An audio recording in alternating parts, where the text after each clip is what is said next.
I'm the Associate Director for Engaged Learning here at the School of Information. Welcome to the Engagement Center. Just to get a quick check on who's here. Who's here from the School of Information? I know it's Friday. Come on, you guys, this is like the best day of the fall, right? It's called Great Friday. Great. Who is here not from the School of Information? Who's from other? Where are you from? Allison. Allison. I'm along from the Ross School. Great. How about over here? Allison. Great. Thank you so much for joining us today. So, we have a great set of panelists here today who are going to, Bill, sorry, we have a set, is this okay? We have a great set of panelists here today who are going to share about their experiences of finding and engaging in an international internship in an information capacity. And they're going to do a brief introduction about their experience, and then we're going to open it up to you guys. So in typical panel style, that we really want the content of this presentation to be generated by what you guys want to know. And then I will also pepper in some other things that I think that you will want to know too. I'm going to introduce our panelists. So unfortunately, this does not align with how they're sitting, but on the end is Fan Lu, who was at Alibaba last summer in China. And then Connie is down here. Connie was a BSI who was working in Australia as a design intern at Taurus Marketing. Aaron is in the middle, Barnisi, and he was in Kenya working at Give Directly, an NGO. And then Emma Gardner. It was in the same program as Connie, and she was a design intern at Headmark, also in Australia, in Sydney. And then Yu is an MHI student, a health informatics student who worked at Shanghai Landseed International Hospital as a health informatics intern. So, I'm going to let them talk a little bit about what they did, starting with Fan down on the end, and then we'll work through and then we'll open it up to questions. I will also say I have an evaluation for you at the end, so I'll hand this out. Please take a minute to fill it out and then leave it on the table, and I'll collect it afterwards. Okay? So go ahead, Fan. Hi everybody, I'm Fan. So I did my internship in Alibaba, and it's kind of interesting series. If you interested in asking me, I will talk more about it. But basically, I start on middle June, and then I end on mid-August. So it's like June, July, August, 3 months.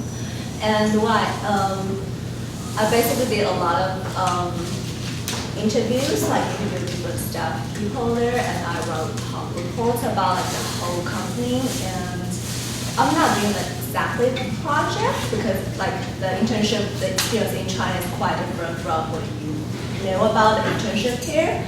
And I think you will go with me, and she will talk a little bit more on that too. And it's a really nice, interesting experience. I really enjoyed it. Hi everyone, I'm Yu. This summer I interned with Shanghai Landseed International Hospital. It's actually a Taiwanese-run hospital. They're part of a larger medical group, the Landseed Medical Group. So I was with their IT department. My internship was only 4 weeks. It's pretty short. So then I agree with Fan said on the internship concept in China is pretty different than what we have here. So I didn't actually have any specific tasks to work on, but instead we carry out contextual inquiry to just more to observing rather than actually doing tasks. So yeah, but that's a really interesting internship overall. Hi everybody, my name is Arun. This summer I worked at Give Directly. They're an NGO that does unconditional cash transfers in rural East Africa. So they sort of have over the summer, the bulk of what I worked on is different sort of data and analytics tasks. They have some questions about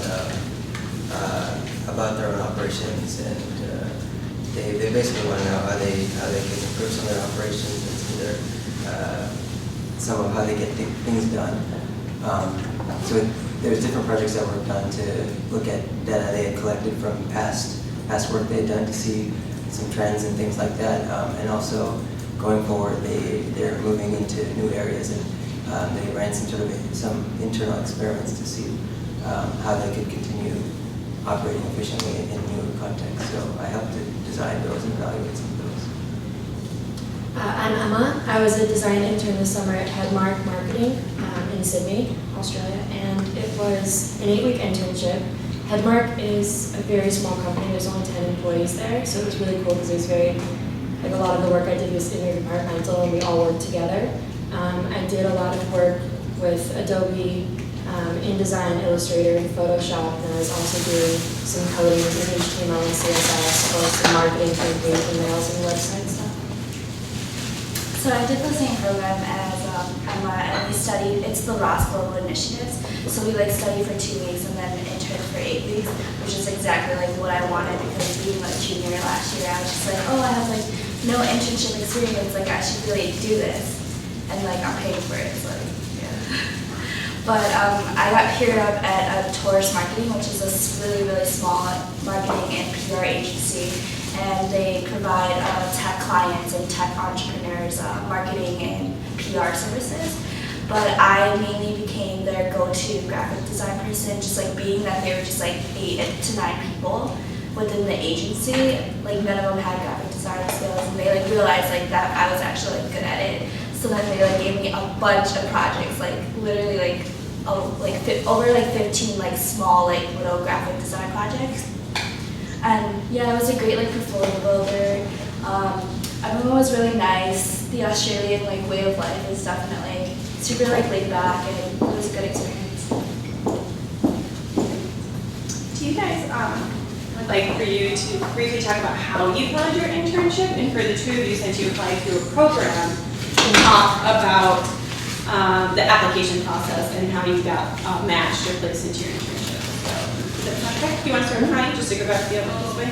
Yeah, you two can maybe build off of each other since it was similar. Okay. So I've heard of the program through like word of mouth. Like my friends also have done it in the past, and so I think it wasn't too long of an application, and it was more just like short answers, like why you want to study abroad and like why Australia, and then you just wait to get accepted into the program. But I think it is a really like competitive program to get into. At first I was actually waitlisted, so I thought I was not going to get into Australia, but my second choice was Hong Kong through the same program, and I was fine with that too.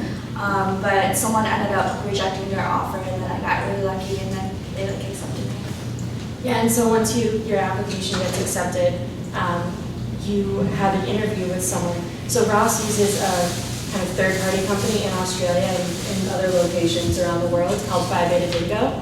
And so one of the representatives for Phi Beta Dingo came to Ann Arbor, and we each had personal, individual interviews with that person, where we basically told them what kind of internship we wanted, what we were interested in doing, and they evaluated us based on how good of a candidate we were.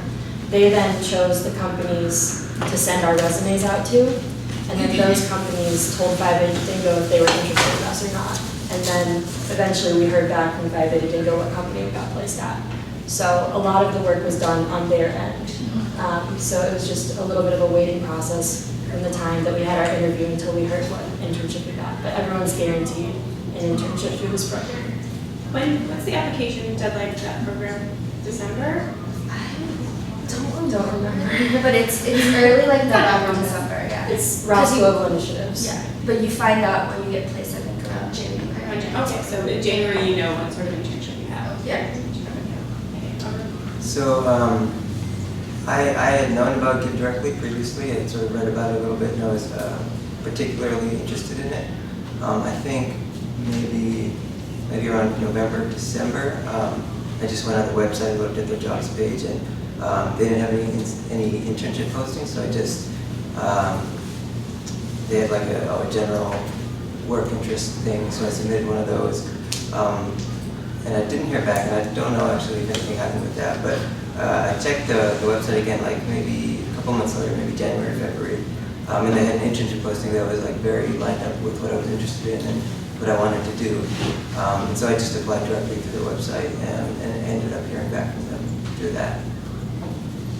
Do you want to talk a little bit about how you had already worked in Kenya? Yeah. So the summer previous, I had worked in Kenya, and that's how I originally heard about Give Directly. The organization I had worked with had done some work with Give Directly, and just living in Kenya and working in that space. In it, I was also working in sort of a development sort of organization. Working in that space, I had heard about Give Directly, so that's sort of what piqued my interest at first.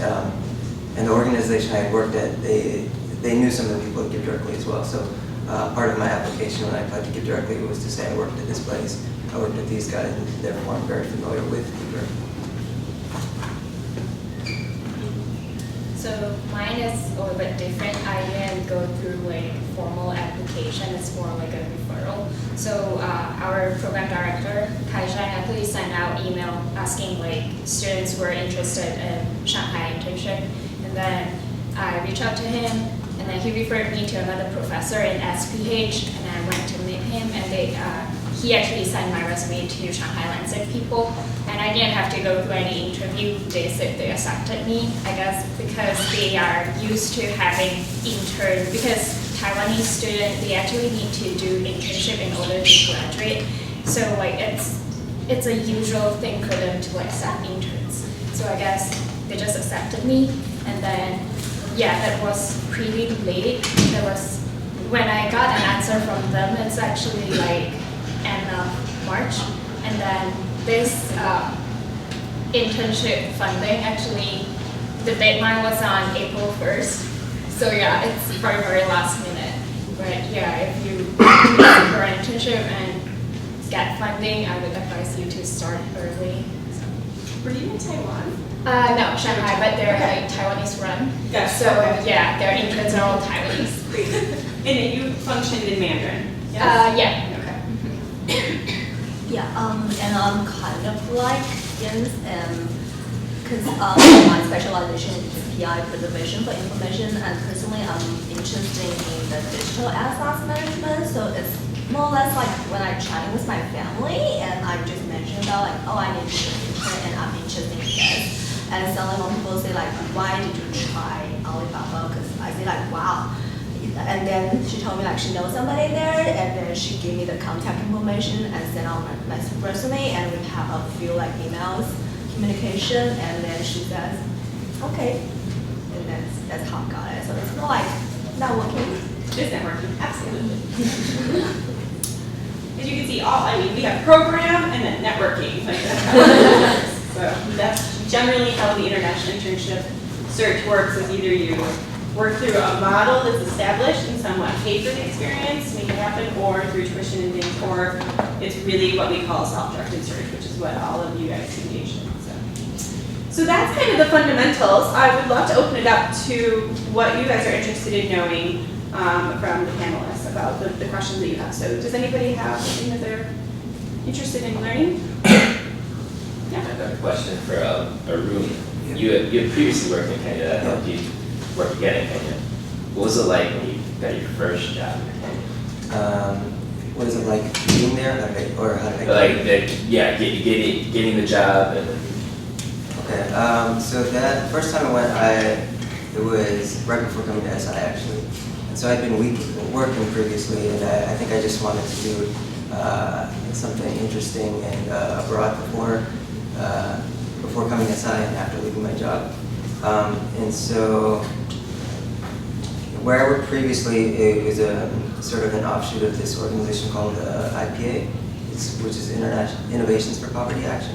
So it's sort of a development econ research org. And my background is in econ, my undergrad was in econ, so I had known about this organization, and that's where I started looking for a lot of international internships or something to do internationally. And there happened to be one organization that did sort of behavioral economics research in Nairobi, in Kenya. And I had done a lot of that sort of stuff as an undergrad. And they just had sort of an internship / fellowship sort of thing, and it could be sort of at any time of the year and for any length, and so that worked perfectly. Like I was leaving, I left my job in I think in February or March, and I was coming to SI in September, so I had like a good chunk of time to do whatever I wanted in, and so I said I applied to that internship. It was unfunded, so I think they didn't like scrutinize me too closely, but I applied, they interviewed me, I talked to them for a little bit, and we sort of worked out a time when I could come there and what things I could do there. So that's how I found it. And I ended up staying there for about 4 months. And so that was my first time in Kenya or anywhere in Africa. So it was different. It definitely sort of took some getting used to, but there were some other interns that came in with me, so I sort of had a group of people to experience it with. And also the organization I thought was very nice at sort of giving me proper onboarding both for the organization and for living in Kenya. So I ended up really enjoying it a lot, and I wanted to go back. That's why I was looking for an internship somewhere in East Africa this past summer. What else do you want to know?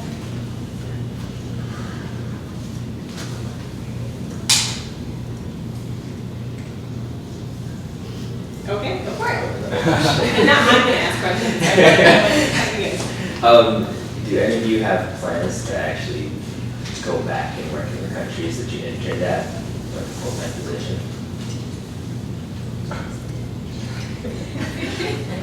I would go back to Australia in the future, but probably not to like the same company. Plus, they didn't like give me an offer.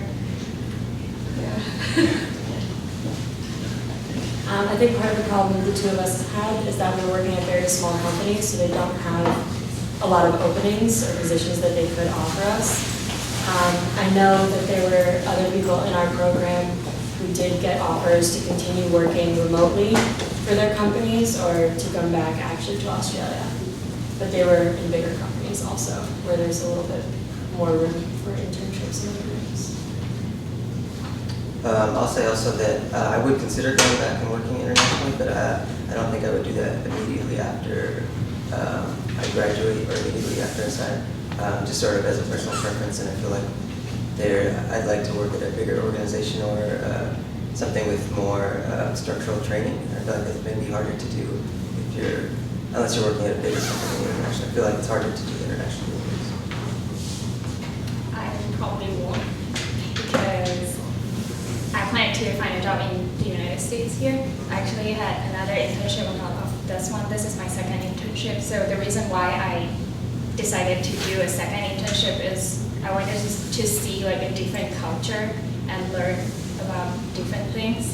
So yeah. And for me, it's a little bit tricky because I mean, go to China is not really going like internationally. It's like going back home for me. So it's really tricky. But I would say like finally I would like to go back, but probably not like do the same company because like I'm not really commercially organization oriented. So I will maybe go to like a non-profit organization instead. It's a really nice experience. I mean, the nice thing about internship is you can experience something you're not really familiar with, you're not really sure if you like or not, and see like how like what's your true feeling about it. Yes, thank you. What was the name of the internship placement that you said? Ross Global Initiatives. What is it? The application, the place we applied to, Yes. the program was Ross Global Initiatives. Okay. And what sort of internships are available? Any internship. They claim that they can do absolutely any internship. The important part is to go into the interview and tell them exactly what you want, because the more that you tell them about what you're looking for and what you're interested in, the better job they can do placing you. But yeah, no, we had people in our program in entertainment, we had people doing finance, we were both design interns, there were people doing marketing, I mean, there was a whole range. There was someone who was doing some fashion stuff. So there's seriously a huge range of options. And, do they place in certain countries, or is it internationally? I think there are like 3 different programs. There's one in Australia, there's one in Hong Kong, and then there's one in New Zealand, like specifically just studying and interning. And Singapore, yeah. So they run 4 programs that for undergrads to participate in that are tuition-based, that they do this sort of placement. And these programs it's still relatively new, so I think they are looking to expand. I remember them talking about that, but these have only been going on for a few years. So they just started. And they encourage SI students to apply. Yeah, everyone's Anyone welcome to can apply. apply. It's not just for Ross. Yeah, exactly. And I'd say out of our program, only half the people were in Ross, which was fewer than I expected. What else? Okay, I have a fun question. So when you were working abroad, what were some of the cultural differences that you noticed? That it might be anything from like hierarchy to meeting styles to like kindliness. And so for you two, maybe you might want to talk about your comparison to your experiences here as international students, and then even like going back home and what it was like. So does that sound okay? Good. Great. Who wants to go first? I can go first. Okay, go. So I'm from Malaysia, born in a Chinese family actually, but it's pretty different to actually work with China people, I guess. So there's still cultural difference. So hierarchy, definitely, that's what I see in the organization itself. So that is really different from what we have here. I feel like whenever you want to talk to your leader or supervisor, you need to be somewhat careful, and then they can actually like, not to say school, but then like command about you in front of others. So yeah, that's pretty different from the internship I had here. And I think that's it for now. Okay, I can talk a little about Alibaba is a really new company, if you call that. Like though it started like 10, almost 12 years ago, but it's still like new. It's a tech company, and it's like it's doing really cutting edge things. And like they themselves are changing like every couple months they're changing their focus. And like my group is awesome. It's a really small one. It's like including me, we only have 3 people, but like the other 2 are really nice people. But the thing I'm feeling like so outstanding difference is like the company's culture. Like they're open, they're nice, but they on the some side, like on the some aspect, they're really strict. Like it's something you just can't talk, don't touch it. Like the 2 people like we're really close, so they can just tell me like when I ask some question, like if they can tell, they will say like yeah that is. But something they can't tell, they will just like don't say it, don't touch it. I think it's like something I've never really experienced here. Like here, it's like there's nothing you can't really talk about. Like even it's confidential, it's not that kind of like level of restriction put on it. So.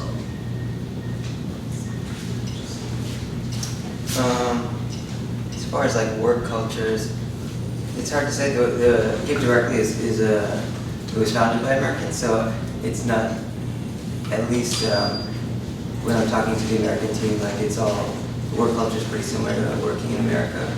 I think I was in the Kenya office. I don't think if there's anything super different. Everybody takes lunch at like 1 p.m. exactly, and so like normally I'm used to like just you work, and then when you're sort of at a good stopping point, you just take a lunch break whenever. There it was like everybody kind of stops working at 1 p.m. and goes out to lunch together, and it's like very sort of defined, which I wasn't used to. And even if you get hungry early, like it's not, you could go to the lunch spot, like, but food won't be ready yet until 1 p.m. So that was a little funny and it was strange at first. But outside of work culture, I'd say I think security is a little bit more salient. Like like where I would live, there's a bunch of apartments and houses, and it's all in a sort of a compound with wall, like a walled compound, and there's a guard. So like every day I would walk to work, which is nice because it's in walking distance. But there's guards at the gate like 24/7. So like you kind of get to know these guys, and you see them every day as you leave your house and come in and go back and forth. And the same for the work compound. There's a guard there, so you enter a gate every time you go anywhere or leave anywhere, which is a little strange if you're not used to it. Also, I had domestic help at home, and it's really cheap, so it was part of the rent. So if you're not, like here, you're used to thinking of only rich people having maids and things like that, but this was something that was built into the rent, and so it's sort of a strange thing to have if you're not used to having somebody come and like clean your house like twice a week and do your laundry and things like that. That's not what our funding's for.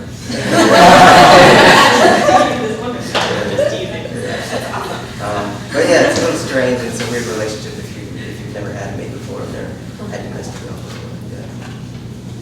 Yeah. Australian culture is very similar to American culture. The one major difference I would say is that they're much more laid back than we are, which you can just see in the workplace because everyone's very relaxed, joking around, swearing, Like, everyone would go out after work and drink together, and it's just a little bit more of a relaxed culture. But I think that's the only major difference that I noticed. Yeah. Something I noticed was that, well, for my managers, they were really like straightforward with everything. They don't like to beat around the bush. Like if they want something done, like that's what you need to do. And like if something sucks, like they'll tell you it sucks, like do it again. Like it's just really straightforward communication, which is fine. Like that's how I am too. So. Yeah. Did you guys like have like a mentor, or was it like more independent, like work, like sort of?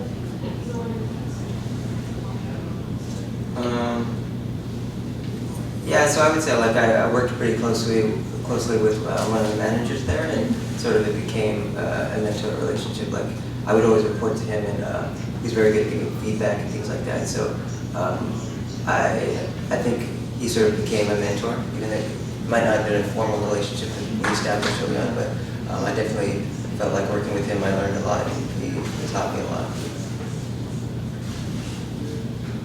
How about the rest of you? I do have a mentor. He's the IT department manager. So like every day I would meet with him, and then he would like teach me something about IT. So his whole objective for my 4-week internship is to give me a really complete but high-level picture of how the hospital information system work. So yeah. For me, since it was a small agency, I think everyone became my mentor. Like, I had one person to report to, and that was assigning me projects. But in the end, like everyone kind of gave like feedback on my designs, and it was like collaborative. I had a very similar experience. Yeah. But yeah, there's one person to report to that's kind of in charge, and other people in my company would ask them if it was okay to assign me more work and things like that. So they were kind of in charge of me, but I worked with everyone in the company. Mine is a small group. Like I said, it was like almost 3 people. So it's like that the other 2 I talked to, and I learned from them and kind of report to them. What else? What else did you guys like to know? You all took slightly different routes to find your internships. How do you feel like the route that you picked led to your success of actually obtaining an internship? And then like, if you had any peers that are also trying to search for an internship internationally, did they try the same thing as you? Did they get an internship? Did not? What were some of the successes and failures for that? I know a lot of people who have looked on sites such as mCompass and found not only internships abroad, but study abroad.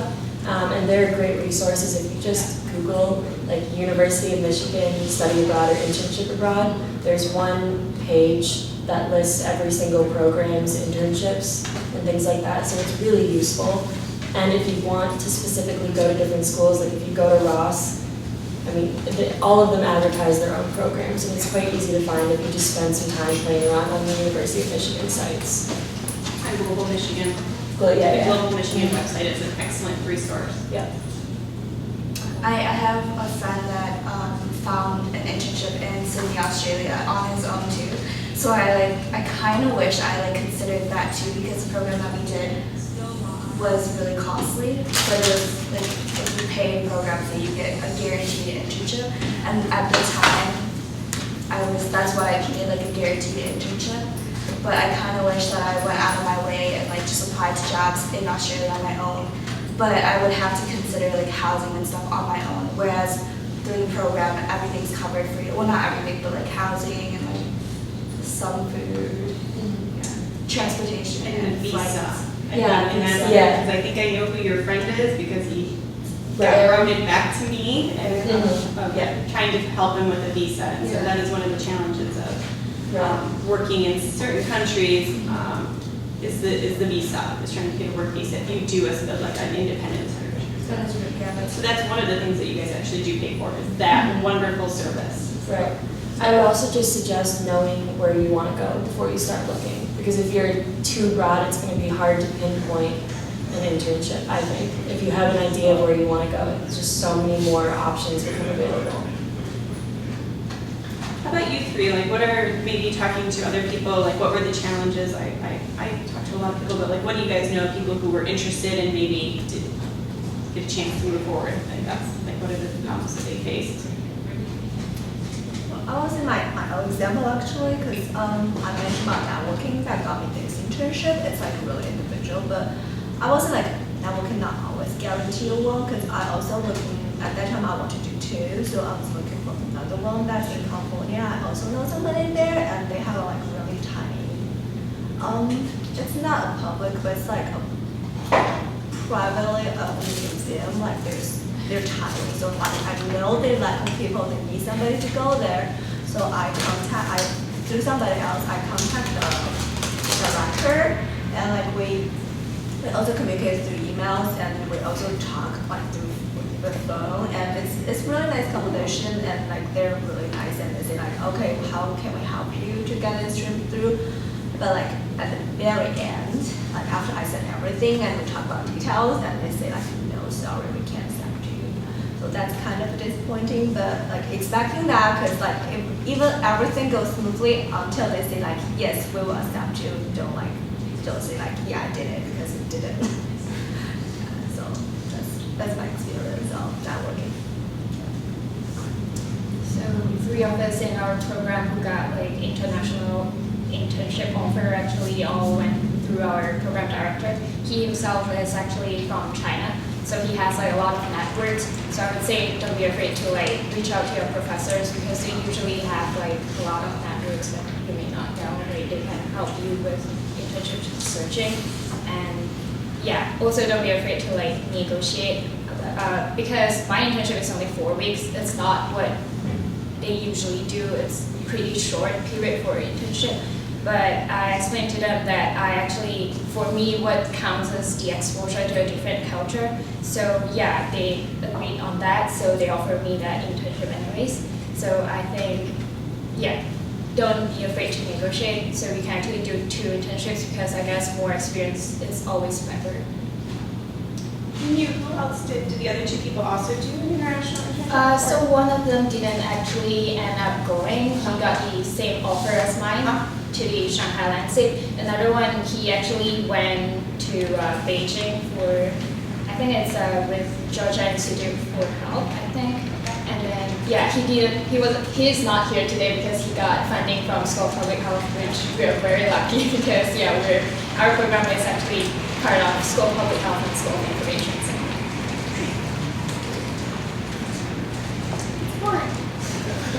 This place is noisy. What else? So what other questions are you guys interested in? What is the most important thing you learned from your international internship? Speak up because it's such a hard question. It's a very hard question. I think there's several things I learned. Like first, like you have to know what you are looking for. Because for my internship, they don't have any clue like how they're going to place me, what they will offer me to do. So it's basically my internship. I plan like a lot of not project, but like the contextual interview and the writing of the report is like all I said to myself like I want to do this, and I talk with them and see how we can organize and how we can do the whole internship around that topic, and also learn to compromising because you can't always get what you want. That's also what I learned because I want to do a lot more things on my internship, but like they said no, they can't do that. They just can't offer me, or they just don't they don't open out that kind of opportunity. So yeah, prepare and then willing to compromising. I will second fan of what you've said of like years of panelists doing this, that our international interns always have to be very self-motivated. It's not where you're moving into like a very structured corporate internship program with like a company like GE where they're like, this is what you will do. And this is like, it's usually a lot more, you have to be self-motivated, sort of present your value to the organization and carve out what it is you're going to do. They have needs, definitely, but sometimes you have to really figure out exactly how you're going to execute what you're doing over the summer. So maybe you guys can all reiterate that. So. Yeah, definitely. So it's Give Directly is a small organization, and they definitely had some questions they were interested in, and then some things they wanted to get done, but there was sort of some leeway in saying what I was more interested in and what I'd rather work on. So I definitely kind of think about these things. You don't have to know exactly what you want to work on. Like part of what I ended up working on was something I discovered I liked, just being on the ground and like starting on a project. So that's one thing I would say. Another, I think, what I really liked about Give Directly is the coworkers were all really sharp, really smart, and I felt like I learned a lot. They had sort of different backgrounds and people were doing different things, but so they weren't necessarily doing data stuff or analytics stuff like I was, but I felt like I learned a lot just by talking to them and talking through different problems I might have had with them. So I think I enjoyed the atmosphere, and that's something I'm going to look for in a full-time job, just being around very smart people. I think in addition to gaining, all of the wonderful work experience and skills from the internship, there's also something to be said for doing the international internship and being somewhere completely far away from home, very different to the culture you're used to, and learning to navigate that on your own. You get this sense of independence, and I definitely had a lot of confidence coming away from the summer, knowing that I could be 10,000 miles from where I grew up and be completely fine navigating a new city, a new culture, a new job. So I think that was one of the best takeaways from this summer experience. It was because I was her roommate. I think the most important takeaway for me was that I actually learned what kind of work I want to do and what kind of work environment I want to be in. So I definitely learned I don't want to do PR. No. But marketing is really interesting because it was a marketing and PR agency. But I definitely learned that I would see myself in a medium/small size company instead of a bigger company, just because it's more closer and it's just more of a collaborative, and your efforts actually go somewhere and you see results directly. And I came into the internship with an open mind. I knew that it was going to be a learning experience, no matter what task I was going to get, that any internship is a good experience. And I ended up learning a lot from my coworkers, and they learned a lot from me too. I think for me it's learning how to adapt to a new culture, I guess, and I think the key is to be observant. So you observe how people actually deal with each other and how they actually say something. They are generally pretty open to people like us who come from a different country. They won't blame you if you say something wrong, but yeah, it helps to just observe, I guess, try to avoid any misunderstanding. Yeah. Well, I am interested in an internship in an international, in a developing country, as well as a fellowship. And so I'm sort of exploring different opportunities, thinking that an internship may help to get the experience necessary to apply for fellowships. So do you have any general suggestions for, I'm not in school, but I'm sort of in a career transition, so do you have any suggestions as I consider different options, or which routes do you think I could reach out to effectively apply to such programs? So I think I can speak to that a little bit. I did something similar. When I first went to Kenya, I wasn't a student yet. And it was just something I did sort of on my own. And I guess I would recommend kind of looking into different organizations that you might be interested in, and do things you think are interesting or that you could contribute to, and then sort of reach out. So this first organization, that they had internships, but they were, I think they're sort of intended for students usually, or PhD students that have a lot of free time to spend however many months in a developing country. But I applied to it. I said, I'm starting a master's program. I'm leaving work. I have some time. I have this experience, and I'd like to, come and help and learn some things at your organization. And they were very open to that. So maybe just learning about different organizations you might be interested in, and sort of reaching out to them, sending cold emails, and telling them what you can contribute, and proposing something with them, right? Some sort of fellowship or internship. I'll follow up that that's definitely one way to define an internship, and I think historically SI students have been very successful at doing like a self-directed search, cold calling, finding organizations. It helps to limit by country or region. When you guys all say, I think one of you actually said that, like pick where you want to go and then find organizations related to that. Then you can also look at, there's like similar to what these two were talking about, the Phi Beta Dingo, there are Dingo, right? Mm-hmm. Organizations that you can help, that you could pay in order to find you an internship related to your interests. What is it called?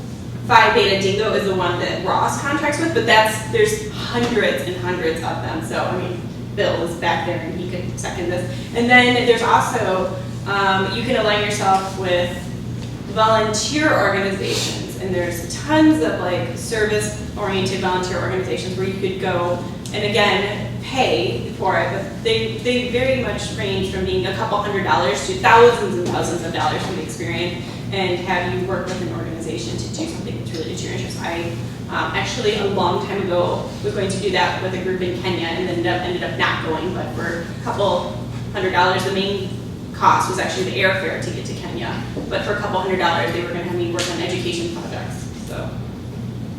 So you can work with an organization to get experience in that area, but there's multiple ways to do it. So you can spend money, you can spend a lot of time, and it's all how you want to approach it. You can do both. So, yeah, Bill, go ahead. Fill in. Well, next week, Thursday, there will be an International Opportunities Fair from 2 to 6. It'll be in the Union Ballroom. So if you all are starting to look for programs, especially, that's an excellent place to start. There will be about 50 organizations represented.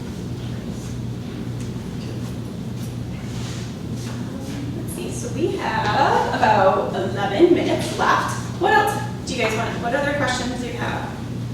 What else would you guys like to know? Was there any like major funding deadlines you guys had to like keep track of that you know of or remember?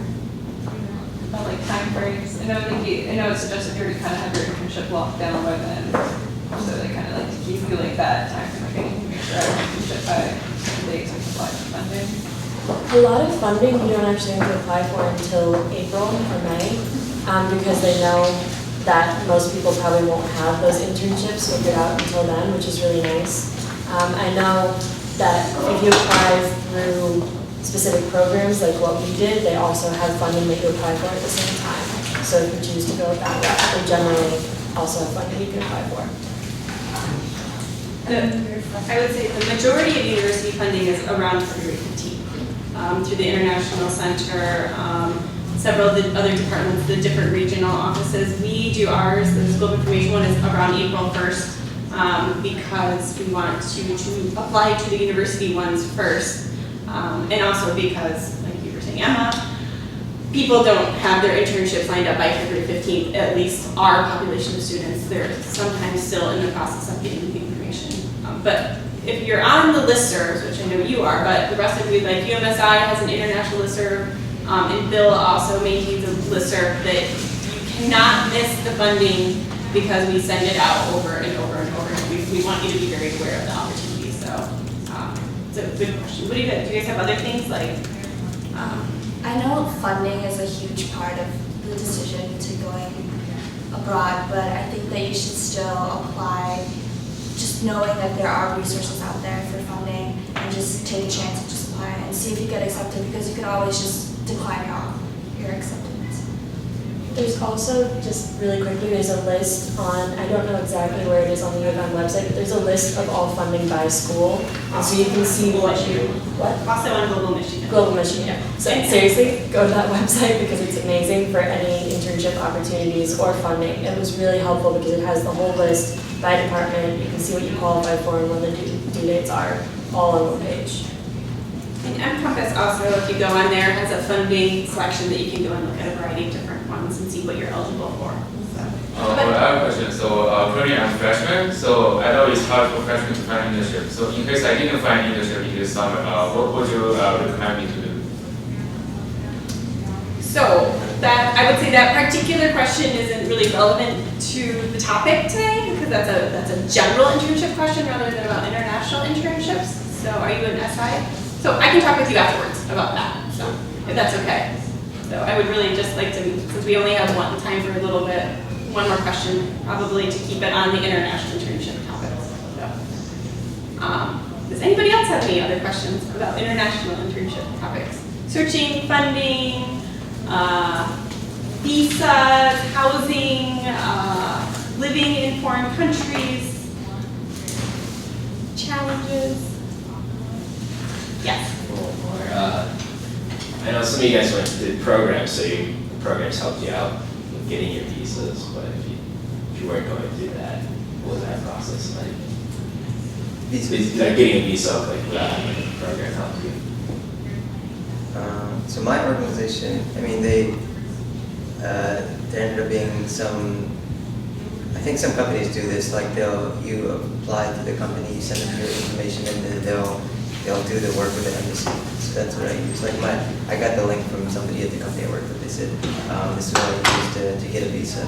And so it's on some website, but you fill out some forms, you send them your passport, and you just let them know what visa you want. And I did that like a month or two, or maybe 2 or 3, a month or 2 ahead of when I went there, and it worked out fine. So that's pretty easy. So I think there's some services that do that. Otherwise, going straight through the embassy might not be that much harder, but it depends on the country as well. It's very dependent on the country. So every country is different of like whether you're going as a volunteer or you're working. Did you have to get a visa? Yeah. Yes. You want to talk about your Yeah, sure. So for Chinese visa, it could be a little bit tricky. I was very lucky to get help from another second-year student who is also who did her internship in Beijing. So she went through the whole process, and she actually told me that in your invitation letter, you cannot mention the word internship or they will reject your visa. So I followed her advice, and everything went smoothly for me. But yeah, it could be tricky. There's lots of little tricks of every country and what you say and what you don't say. So. In order to make it easier. I would say sometimes though not getting paid can actually work in your favor. Like if you find an internship with an organization and they offer to pay you, like it really is, it can be much more challenging because then you have to go through a work visa application. The organization really needs to help you out with that, and sometimes they will, sometimes they won't. So sometimes it's actually easier to go on a volunteer visa, and it just depends on the country. So in the organization you're working with and how much they're willing to help you with it. But do plan ahead to know that you will probably have to get some sort of visa. What else?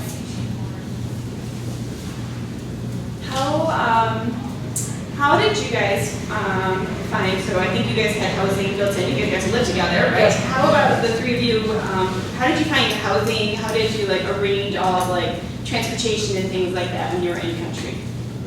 I found housing through one of the people I was working with actually, so that was really nice. I actually lived with him, so he ended up having a spare room, so that was very convenient, and I didn't have to do a lot of work for that. But again, like I think I would have just done it through networks. He said if I didn't want to live with him, he also knew some other people he could send emails to. So I think housing is always sort of a network thing, especially in a developing country.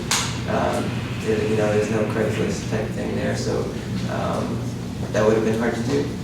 And then what was the second thing you mentioned? Well, like arranging like the trains. You walk to work. I walked to work, which was What did nice. you typically use? So I live in a city called Kisumu, which is it's a city, it's not a huge city. Sort of traveling within the city, it was either walking during the day, or if I was going very far, they had sort of motorcycle taxis, which were very cheap, so I took that a lot. And it was sort of just a local transportation is what I mostly used. They actually provide housing for me, and it's actually the hospital itself. It's a hospital dorm, so all I have to do is take the elevator. Transportation-wise, if I need to go anywhere, public transportation in Shanghai is pretty convenient, so it's not a big problem for me. I was pretty lucky because the city I was literally inspired by my parents live there, so I just went with them. And then the transportation, that's a bit tricky because the company actually is pretty far away, almost like in the suburb area, and so it took about like an hour and a half to go there, but luckily I don't have to go every day. I work remotely and I only have to go 8 nights once a week, so it's not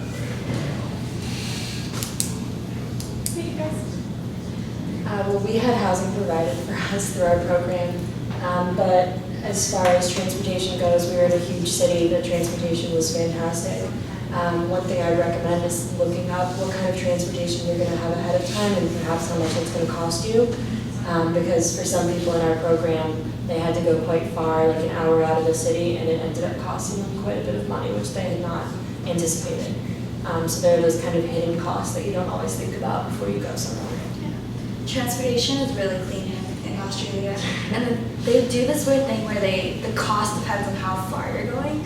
So that's why like the further your internship is, like it'd be more expensive. Okay, we have time, really, for one quick question. What, anything? Yes. Anybody else? Anyone else? But was there anything about the country that you went to that turned you off about that country? There's this thing that they eat called Vegemite. Oh. Disgusting. I don't understand why they eat them, but overall, the food was good. You don't know the song, right? Yeah. They make Vegemite sandwiches. Yeah, so gross. They put it on toast, Oh. like butter. But it's not. It's It's like a yeast. Some sort of like nutritional spread or something like that? Salty. So it's like putting salty yeast on Yeah. bread. Yeah, it's wet. Okay. I would say time difference. I absolutely loved being in Australia, but it's 14 hours ahead, so talking to loved ones at home was extremely hard, especially because we had very, very terrible Wi-Fi while we were there. So it was just, that was one of the things that we didn't anticipate being quite as difficult as it was. I don't think there's anything big that turned me off, but sort of little inconveniences here and there. I had internet, but it's sort of spotty every now and then. Time difference was, I think, is 11 hours. So, and sometimes we had Dirk has an office in New York, so sometimes there's work calls that you have to take at like 7 p.m. Kenya time, which is a bit frustrating. But yes, I wouldn't say there's anything huge that turned me off, but there are little inconveniences or little annoyances that made things a little bit harder. It's crowded everywhere. Very, very crowded. And yeah, I took some time to get used to that actually. So yeah, at the level of cleanliness, I would say I'm sorry. But yeah, I would avoid going to restrooms outside. So yeah, it's a culture shock to me. Yeah, I actually a little bit of trouble getting connection to every service Google provides. I have to even this VPN that works like a lot of times. So I mean, Kate probably suffered a lot. I have trouble connecting to her, and so it's a bit inconvenient and frustrating when I try to get to some people, but I can't come back around. So anyway, others it's fine. Plan for that. If you're going to China, you need a VPN to connect to Google. So yeah, just so you know. Yeah. It's been a constant for years. We've had students who went home to China for the summer, have done work in China, and always had trouble connecting and doing the course assignments and things like that. like that. So we're well aware now. So. Well, we're out of time today, so I want to thank everybody for coming. You handed out the evaluations, so please either just pass them down or leave them on the table. Our panelists, I think some of them have to run, but I'm sure if you have a question for them individually, they're here now. But thank you all for coming. Again, check out the other programs in the International Career Pathways series. There's lots of really great events that are going on that are very informative. You talk to people who've done all sorts of different things. And then next Thursday from 2 to 6 is the International Opportunities Fair, which is at the Union, and I would recommend checking that out. So thank you again. Have a good fall break, everybody.